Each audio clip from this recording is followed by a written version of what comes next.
Am I the asshole for eating meat in front of my vegan date? Here's the backstory. I, F32, met this absolutely amazing guy, M35. Funny, brilliant, intelligent, and vegan. So no meat, no fish, no cheese. On our third date, he brought it up and explained his convictions, etc. About an hour later, we decided to order. He chose the vegetarian dish on the menu. I went for the burger, which, to be fair, was dripping with cheese. From my perspective, he's free to eat what he wants.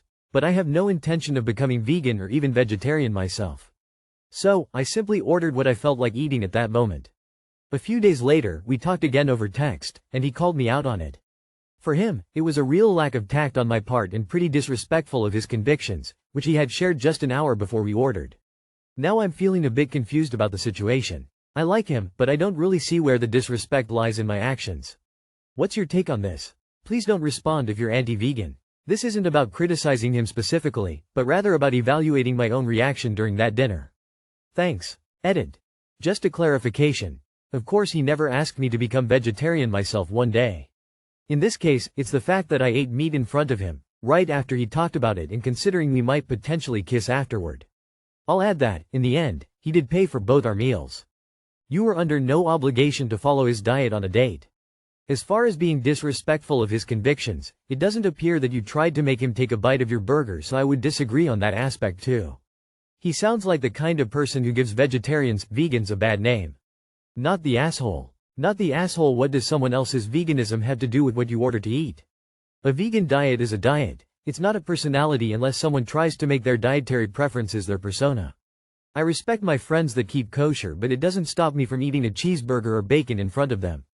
A few days later, we talked again over text, and he called me out on it. For him, it was a real lack of tact on my part and pretty disrespectful of his convictions, which he had shared just an hour before we ordered. And there you go, the guy you casually are seeing thinks vegan is a personality. Not the asshole. If he can't kiss a meat eater, he needs to only date vegans. You would only be the asshole if you lied about being vegan. I simply ordered what I felt like eating at that moment. And he called me out on it. He doesn't get to control what you eat, any more than you get to tell him being a vegan is wrong. For him, it was a real lack of tact on my part and pretty disrespectful of his convictions. The lack of tact was wholly his. If he is going to be upset about what other people eat, he'd better get used to eating alone. At least you found this out on the third date. Time to move on. Not the asshole. He called me out on it. There's nothing to call out. He explained his point of view and I'm sure you listened to yours. Your response should be, noted, and I'm still having the burger. Just because he's vegan doesn't mean you have to comply with his way of eating. By doing this, he is literally trying to force you to conform to his lifestyle choices. If this is what you got after a few dates, trust me, it's not getting any better down the road. Anytime you're with him, he'll expect you to conform to his standard. Not the asshole. Not the asshole. He should make sure his dates are already vegan if he's gonna act like this. Where would it end? No meat on future dates? No meat in your shared space? You're disrespectful for eating meat behind his back? Run, girl. Am I the asshole for refusing to go to Thanksgiving because of my mom's boyfriend? My mom Lisa, 56F, and I, 17F, have a rocky relationship. I'm close with my older brothers, Max, 35M, and Alex, 30M, but we have different dads. My parents divorced when I was 3, and I've never had a stable father figure. My mom remarried when I was 4 to a man who was emotionally abusive and caused me a lot of trauma. They divorced 3 years ago, which was a huge relief for me. A few months ago, my mom started dating again. Her first boyfriend, Bobby, was nice, but she broke it off quickly, saying she never really liked him. Then she started dating her current boyfriend, Mike, about 2 months ago. The first time I met him, he handed me the keys to my first car, a car I paid $2,000 for, with the rest from my mom and grandma. It felt weird and awkward, like he was trying to act like a dad. Mike didn't make a good impression on my family either. At Max's recent 35th birthday brunch, Mike spent the whole time talking about himself and his kids, ignoring Max entirely. My mom spends most of her time at Mike's house now, leaving me to cook and grocery shop for myself. I've told her I'm not ready to get to know him because of my trauma from past father figures, but she calls me selfish, even though I've been in therapy since I was 8. Now, my mom and Mike are hosting Thanksgiving, but Max and his family aren't coming because they don't like Mike. I told my mom I'd rather spend the day with Max and his kids, and she accused me of being selfish and disrespectful. I've always wanted a good stable family, and spending Thanksgiving with a man I barely know and his children is not my ideal scenario. Especially after spending everything Thanksgiving as a child with my crappy stepdad. So, am I the asshole? Not the asshole. You need to take care of yourself. It's your mom who is the selfish one. Doesn't care to even ask you talk about how things could change or how to make you more comfortable. Just me, it's my Thanksgiving. It's your Thanksgiving too. Do what you need to do and be with the family you want to be with. Not the asshole. Your mom clearly is trying to fulfill some emptiness inside her by chasing after a partner. That doesn't mean you have to be there. You are almost 18 at this point anyway. I would go to my brother's and spend Thanksgiving with people who love and support me. BTW, a gift doesn't cost anything, so unless he's giving you cash back for that car, you bought it fair and square. I say this in case him or your mom starts guilting you for nonsense. Not the asshole. You have every reason to be cautious about your mom's new boyfriends. It seems not only does she not have good judgment, but she has failed to put her kids above her own desires. You are not the one being selfish and disrespectful. Not the asshole. Ask your brother if you can attend. It sounds like it could be a great time, and maybe the start of a great tradition? Who can say? And it also sounds like this is a relationship you should focus on nurturing. Your mom can talk, but you are not the one being selfish. Deciding to host with her boyfriend of 2 months rather than her children is short-sighted at best. Your mom is only considering her wants and needs, and not yours at all. I'm surprised she would even notice that you aren't there if you choose to go somewhere else. Not the asshole. Please try to spend the holiday with your brother without any feelings of guilt. Not the asshole. You received 2 invitations and you chose the one you want to accept. You don't owe Mike anything. Go in peace. Am I the asshole for telling my older sister that I don't want to babysit her anymore? English is not my first language. So I, F18, have a sister, 21. 4 years ago she started to have issues with her thyroid. I don't know the details, but I know that she often passed out in school, as a result of her medical condition. She developed a deep depression, and even when her condition got better after a surgery her depression remained. Even when she got a therapist. She graduated in 2023 and has been at home ever since. She doesn't work and doesn't seek further education. She just sits in her bed all day. She also refuses to do any chores, except for feeding some of our pets. I graduated in July 2024. I am also still at home, but I work a part-time job and I am studying to get my driver's license. I plan on going to university in late spring. But even with my jobs I spend more time at home than I used to. That's why I took over most of the chores. My father works full-time and doesn't come home before 7 p.m. My mother used to work full-time but now reduced her hours to help out with my sister. I also had to take care of her. I had to get her to wake up. That sometimes takes 2-3 hours. I have to make sure that she eats properly. I try to motivate her to do at least some chores and I had to check on her frequently. She also tries to get my attention for hours by stealing my things and running off, by jumping on my bed and refusing to leave, by smearing my door with soap and toothpaste, by waking up my hamster, etc. I normally react to all that calmly, because I know how she really feels. But I started to get more angry with time, because it's just incredibly childish and I don't know how to stop her.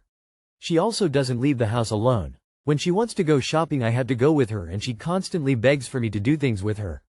Most of the times I give in. Her depression is very predictable. A few weeks everything goes great and then after some time, mostly before doctor's appointments, meetings with her therapist, she has a breakdown. She was sent to 2 clinics for that and when it happened again a week ago she was sent to a 3rd. Monday she got in and Tuesday she was in tears, already demanding to leave. Not a week later they are legally not allowed to keep her any longer. This happened before. She shows everyone how bad she has it. Then everyone moves earth and sun for her to get proper help and there she refuses to get any help and just demands to leave as soon as possible. My mom and I had to pick her up today from the last clinic. She called me earlier telling me the news. And I told her that I don't support her decision and that her behavior is unfair for anyone who worries about her and tries to help her. She tells me that this time it won't be like the other times, but she promised that multiple times already and the next time she won't get into a better clinic. We got into an argument and a few minutes and I got really angry and told her that I don't want to babysit her anymore. Now she's calling me in a hole. So am I the asshole? Not the asshole. If your sister has the energy and determination to do the things to you that you described, she is using her condition, not managing it. If all those enabling her continue to do so, she will never be more or do more than what she does now. 2-3 hours to wake her up? Stop. She does not work. She does nothing. Why should you even bother to try and wake her up? Stop doing things for her, with her. If she wants to go shopping, she can beg until the moon comes up. Find ways to tune her out, leave the house, put headphones on. Get a lock for your door. The smearing of things in your space? Oh no, there would be heck to pay. I know you probably cannot move out yet, so you have to set your boundaries and stick to them. AITA, would you be able to put a lock on your bedroom door to help minimize any damage she might cause? It would be best if you start to disentangle yourself now step by step. Next year you will be at university and she will have to survive on her own. Try to get more hours at work. Maybe see some friends for lunch or shopping. You need a break and your parents need to assess if she's capable of taking care of herself. Good luck. Mom, Dad, sister, we need to talk. I am not okay staying home all day caring for someone who won't help themselves. I don't feel like my life should be out on hold anymore for her. Not only am I missing out on life, but I have to deal with her being childish. She steals from me, out toothpaste, and God knows what else on things to any me. If she needs around-the-clock care THRN, she needs to go on disability and get a helper. I am not doing it anymore. She chose this life. I am GWTTING my license soon. I will be going to school and working. She's an adult and needs to figure it out now. Not the asshole you are your own person, and as painful as it might be to your family, if you do not want to be obligated to help sister anymore, that's your choice as an adult. But also, so are the consequences and potential fallout from your family responding to it too. You're not obligated to be part of your sister's care team as much as she wouldn't be for you, but sometimes you do things for family out of love, not because you had to. That said, you clearly care for her, but not everyone can be a caretaker for family. You have your own life to live. Not the asshole. There's a lot of enabling here on the part of you and your mother to accommodate your sister, and this is why she thinks she can just quit on the clinic and come home. Moving forward, you do household chores and your own things. Talk to your parents about either getting in-home help with your sister or them taking more responsibility. Figure out a schedule about who does what and make sure your own responsibilities are less than they are now. I am a firm believer in family duties, but you've been doing it. There has to be an expectation here on your sister, and if no one makes the stand against her behavior here, you'll be stuck here forever. Am I the asshole for stealing a stray cat? I, 25 male, and my husband, 28 male, were in our backyard on Saturday when we saw a stray cat in the yard. We usually shoo them away because they stress out our indoor-only cat and eat the birds that come to our bird feeders, so my husband yelled, "Hey, shoo!" at the cat. Instead of running away, the cat came running up to him immediately, meowing a lot. We were like, oh, I wonder if this is the neighbor's cat or something, and then noticed he was really skinny, definitely not neutered, and had a small injury on one foot. If he was a pet, he definitely wasn't being taken care of. We thought maybe he was a lost or escaped pet at first, so we caught him and brought him inside to set him up quarantine from our cat with a litter box and food and water. Humane Society is closed on weekends, so we planned to call them Monday and in the meantime put his image up on our local Lost Pets Facebook page with our email address. Today, we got an email. Here is the exact text of the email, names changed for anonymity. Hi, will you please let Bong go out so he can come back towards home? He is a feral cat but he is loved in his neighborhood. He comes to my place all the time and he stays here at night then leaves and comes back later. Laura and her sister who we'll call Sarah also responded to our Facebook post about a dozen times saying to let the cat go and asking if we got their email. This gave us a dilemma because the cat's not her cat, right? This is a neighborhood stray she's feeding, he's not neutered, he's not getting medical care. We can't just let an unnettered unvaccinated cat back out on the streets because some people would be sad he's not wandering around in the road. There's coyotes in our neighborhood. It's cold at night. He could get hit by a car or something. We responded on the Facebook post with, hi, yes, we did get your email. In your email you said he is a neighborhood feral, and so does not have an owner or any regular medical care. His back foot is injured. He seems to have some parasites, and he is not fixed. He's a fantastic indoor cat and wonderfully suited for adoption. So we're going to take him by the Humane Society to get veterinary care, a microchip, and ideally a permanent owner. Absolute explosion. Laura and Sarah are now spamming the Facebook post threatening to dox us and call the police on us and show up at our house if we don't let their cat go. I feel like we're probably ethically in the right here, but it's extremely stressful and upsetting. If it was their cat I'd never dream of not returning him, but he's not. They're not taking care of him. They're changing the story now to claim he's an indoor-outdoor cat. But if that's the case, why did they email me saying he's feral? Am I the asshole for stealing the cat? AITA, tell them, okay, we let the cat go. BTW, he seems pretty sick, then go ahead and keep him. What are they going to do, call you a liar? We let him go and I dunno. He must have died. If problems continue, call animal control. That's what they are here for. By the way, how would they dox you? And what are the police going to do? Trace your computer over a feral cat. Not the asshole. A lilac point Siamese unnettered male kitten would come over to my house all the time. I found out he lived across the street as an indoor-outdoor cat and that the father would kick him. Finally he showed up with yellow eyes and I took him to my vet. It was already too late as he had liver damage and leukemia. I told the owners that they could have him back if they paid the vet bills. They never asked again. He died at 7 years of massive cancer in many organs. Keep the cat and find him a caring home before it is too late. Well, first of all, you didn't steal the cat. It sought you out looking for help. He could have limped back to the area of the weird women, but even he knew that he wouldn't be helped by them. Second, they can march their assessment down to the Humane Society and officially adopt him and become legally responsible for his needs and well-being if they truly want to. Please, no. You did what I wish everyone would do. Or at the very least make an effort to call someone. Not everyone can do what you did though. Good on you. Good luck and update us. Not the asshole. Not the asshole. You aren't stealing the cat. He's not neutered, he's not getting medical care. We can't just let an unnettered, unvaccinated cat back out on the streets because there's coyotes in our neighborhood. They aren't taking care of the cat. We're going to take him by the Humane Society to get veterinary care, a microchip, and ideally a permanent owner.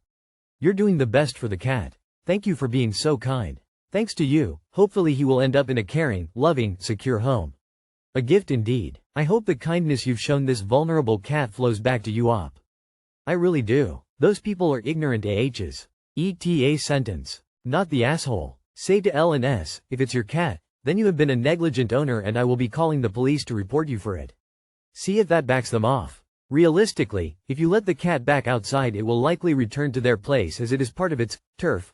Also, this is clearly not a feral cat, as no feral walks up to a human, especially not one it does not know.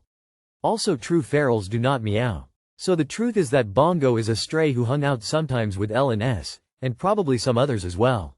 Which in my humble opinion means that you have as much right to Bongo as anyone, and he will have a better life with you than as a stray going from place to place with untreated injuries, a chancy food supply and no medical care. Inta. Remove the post as it is just causing drama. Block the two fools on the social media platform. Respond to their email address that you will be speaking with the police regarding their threats to dox you, and suggest they consider their actions. Not sure if the cops can or will do anything, but I'm fairly certain that counts as harassment.